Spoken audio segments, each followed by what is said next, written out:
বিশ্ব সাংবাদিকতার সবচেয়ে মর্যাদাপূর্ণ পুলিৎজার পুরস্কার বিজয়ীদের নাম ঘোষণা করা হয়েছে। এবছর পুরস্কার পেয়েছে Reuters, AP, New York Times, Washington Post সহ বেশ কিছু আন্তর্জাতিক গণমাধ্যম।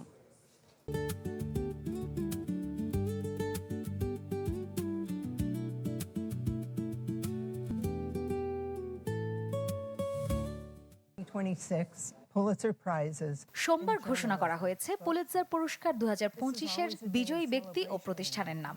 আন্তর্জাতিক প্রতিবেদনে এবারের বড় স্বীকৃতি পেয়েছে বার্তা সংস্থা রয়টার্স।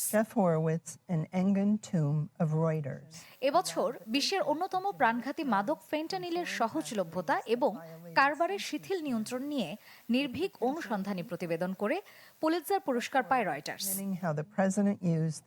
গত বছরের 13 জুলাই বর্তমান মার্কিন প্রেসিডেন্ট ও তৎকালীন প্রেসিডেন্ট প্রার্থী ডোনাল্ড ট্রাম্পের ওপর হামলার খবর প্রচার করে ব্রেকিং নিউজের জন্য চিত্রায়িত প্রতিবেদন ও ধারাভাষ্য শাখায় পুলিৎজার পুরস্কার পেয়েছে ওয়াশিংটন পোস্ট। এদিকে স্থানীয় সংবাদ, বিশ্লেষণমূলক প্রতিবেদন, আন্তর্জাতিক প্রতিবেদন এবং আলোকচিত্রের ব্রেকিং নিউজ, এই মোট 4টি শাখায় পুলিৎজার জিতেছে নিউ ইয়র্ক টাইমস। এছাড়া বিশ্বের শীর্ষধনী ইলন মাস্কের রাজনৈতিক ও ব্যক্তিগত পর্যায়ে ধারাবাহিক পরিবর্তনের বিষয়ে প্রতিবেদন করে জাতীয় সংবাদ শাখায় পুলিৎজার গেছে ওয়াল স্ট্রিট জার্নালের ঝুলিতে।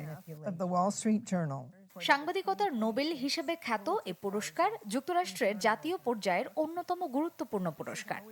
সাংবাদিকতা ছাড়াও সাহিত্য, সঙ্গীত ও নাটকে বিশেষ অবদানের জন্য কলাম্বিয়া ইউনিভার্সিটির একটি বোর্ড 1917 সাল থেকে প্রতি বছর এই পুরস্কার ঘোষণা করে থাকে। মার্জিয়া শ্রেয়া, চ্যানেল 24।